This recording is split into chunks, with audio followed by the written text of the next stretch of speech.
What's going on, y'all, and welcome back to my YouTube channel. Today I want to make a quick video talking about something that I've been asked about quite a bit lately. Is what is my favorite games of 2021? Now guys, to be completely honest with y'all, I have not played a lot this year, just between work and just being super busy and just being out and about more this year than the previous year. I haven't played a lot. So if your favorite game does not make this list, I completely apologize. I just know with what I got going on in real life outside of YouTube and Twitch, very busy, guys. I can't really sit down and play everything, but I did make a list. I looked at a list of all the games that were released this year and then kind of wrote down the ones I actually played, completed, or played it for a great extent, and just made a quick list about my favorite games that came out this year. So without further ado, yo, let's get into it, and hopefully if you see your game on here, you leave a comment. But if not, let's talk about it. Let's go.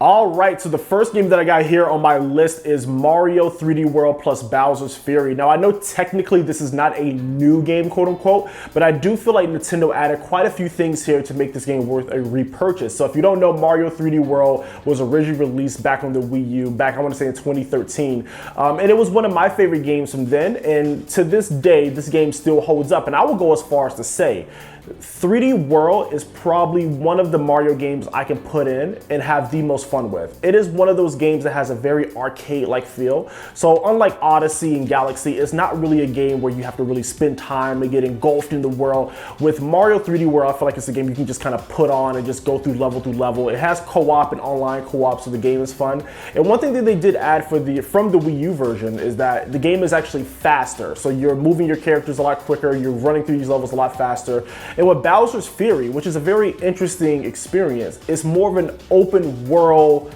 type experience where you get to play as like this giant cat Mario and you're running away from Bowser, who pops up at random times. It's just a very great experience. I was really surprised with how good Bowser's Fury was. So that's gonna be my first game I put on my list, is Mario 3D World plus Bowser's Fury. Let's get into the next one. All right, the next game I have on my list is Monster Hunter Stories 2. Yes, if you guys follow me on Twitch this year, we spent about a good month and a half playing through this entire game. I absolutely loved Monster Hunter Stories 2. I think on this channel I also did like a first impressions video, and I was really impressed by what I played.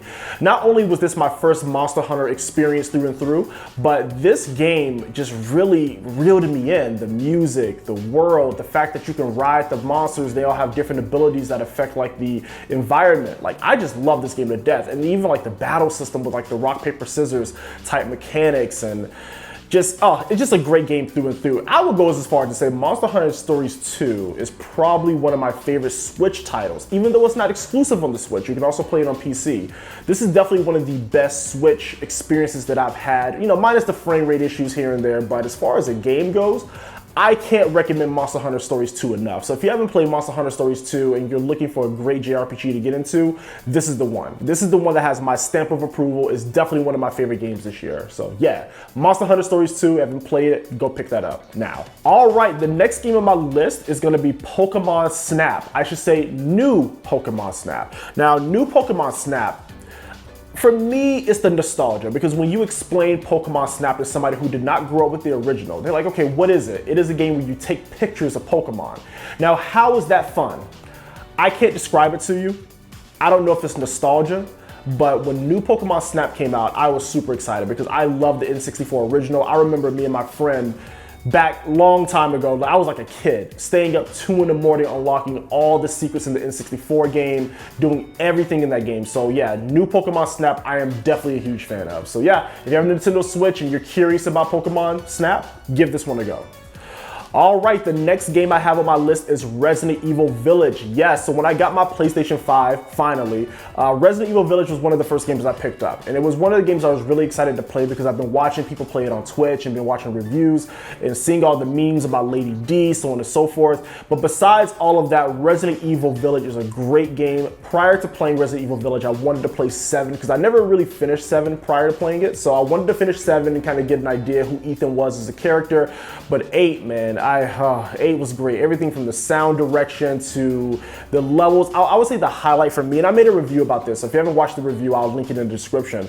But the highlight for me was the dollhouse that you go into with the deformed baby. I don't want to spoil too much, but yo, Resident Evil Village is an amazing time. So if you're a fan of Resident Evil and if you liked 7, definitely give Resident Evil Village a try. It is a little on the easier side, so I will recommend if you're good at these type of games or you thought Resident Evil, 7 was too easy, definitely crank up the difficulty on Village and you'll definitely have a great time. But yeah, the stalking sections with Lady D, the dollhouse, like everything was just great. And I just love Resident Evil Village. I can't wait to see what Capcom does next with the mainline Resident Evil games.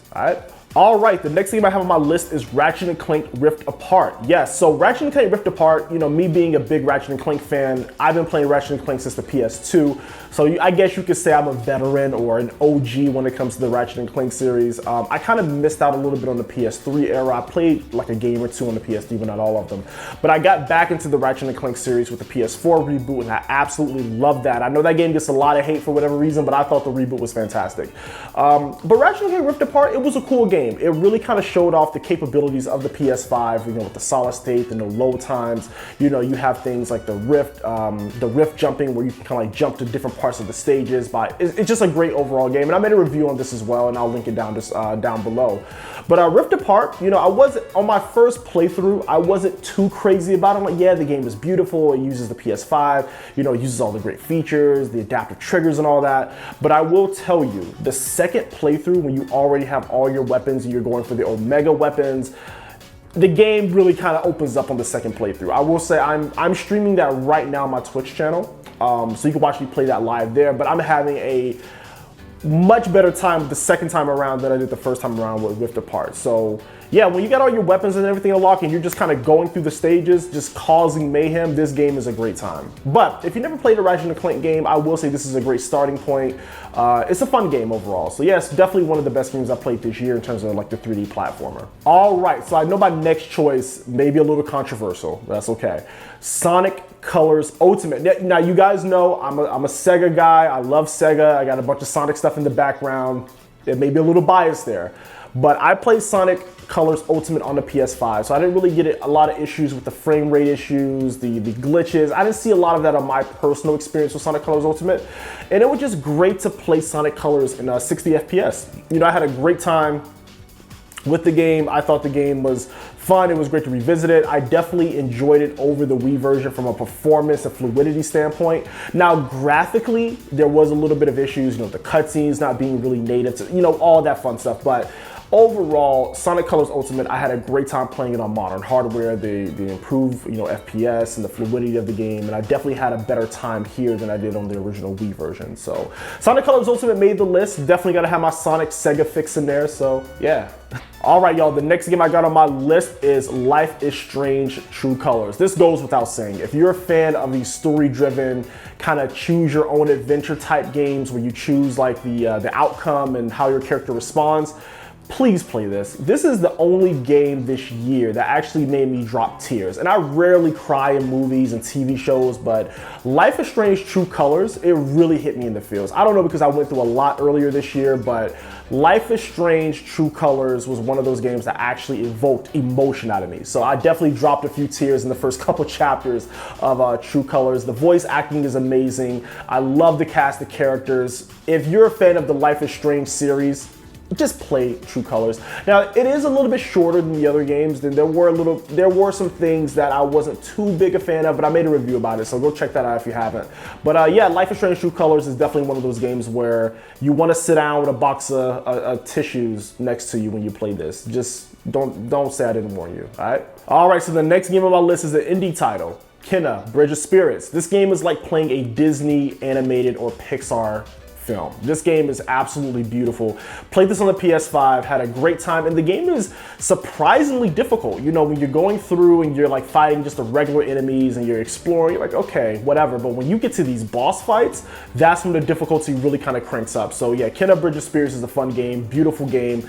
I would say for Ember Labs' first go at video games, they did a phenomenal job, and I can't wait to see what else the studio produces. So yeah, Kena Bridge of Spirits. If you have a PC, PS4 or 5, give it a shot. All right, the next game I have on my list is Super Monkey Ball Banana Mania. That's right, another Sega pick. So Super Monkey Ball is one of those games that I absolutely love. I remember playing the original on the GameCube, Super Monkey Ball 1 and 2, having a great time. Never could get far in those games back then because those games are very difficult. Same thing here. If you don't know what Super Monkey Ball is, you are not controlling the monkey itself. You're controlling the stage the monkey is on. And you're just going through these different challenges, and the goal is to get the monkey to the goal. So that is the goal. You have to get the monkey to the end of the stage, but the game gets gradually harder, and these stages do not play around. So if you're looking for a fun arcade game to play on the go, pick up Monkey Ball Banana Mania. I picked it up on the Switch because I can definitely see myself playing this in airports or just getting a couple rounds in really quick. It's one of those games. So Banana Mania, support Sega. We want more of this. Yes. The next game on my list is not really a big surprise. Of course, there's a lot of Nintendo on this list. So let's add on to it. Metroid Red. Now, I will say this right now. Playing Metroid Dread, it's not my favorite 2D Metroid. You know, that still belongs to Zero Mission and Super. But Metroid Dread was a great time. I do like the return to form. I never got to play Metroid 2, Samus Return on the 3DS, the remake. But it reminded me a lot of that as far as like some of the different abilities and the aesthetics that you have here.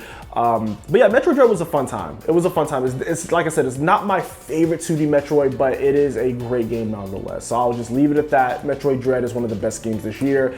You have a Nintendo Switch, you're a Metroid fan, you probably already own this, but if you don't, go ahead and pick it up. All right, the next game on my list, another Nintendo title. Are you shocked? Mario Party Superstars. This goes without saying. You know, a celebration of Mario Party. It has online play, classic Mario Party boards, none of the newer style that they did with the carts and people sharing stars. No. None of that. This is classic Mario Party. If you grew up with the series, you owe it to yourself to buy this game. So yes, Mario Party Superstars. Just get this game, just for the online alone. This game is worth it. Just get the game. Get the game. I can't push that enough. The next game that I have on my list is Marvel's Guardian of the Galaxy. Now I am currently playing this for the review on my channel, and I'm having a phenomenal time with this game. The banter back and forth with the characters, the decisions you get to make, kind of bringing in a little bit of the Telltale formula to this game. The gameplay is so fun. The story is engaging. Guardians of the Galaxy definitely shocked me, and I don't want to say it, but I'm kind of enjoying this more than Spider-Man.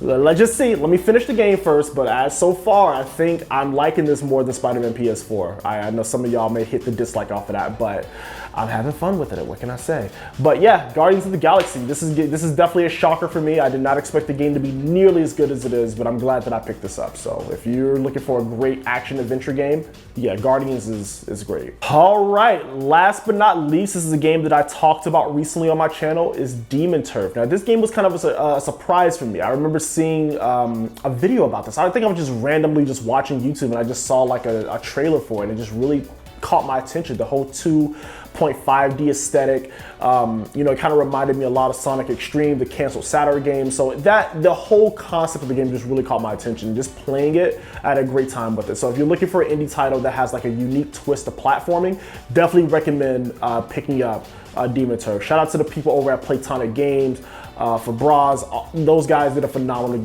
job with this game. If you're playing the PC port, you can actually, I saw for Bras tweeted that you can actually mod the game and make your own levels.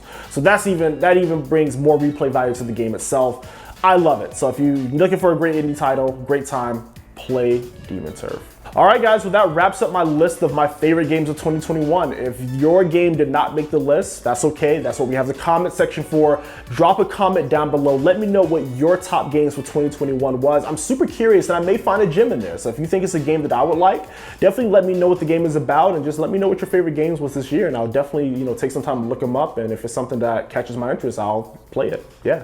All right, guys, with that being said, I'll see y'all next time. Have a happy holidays, and yeah, peace.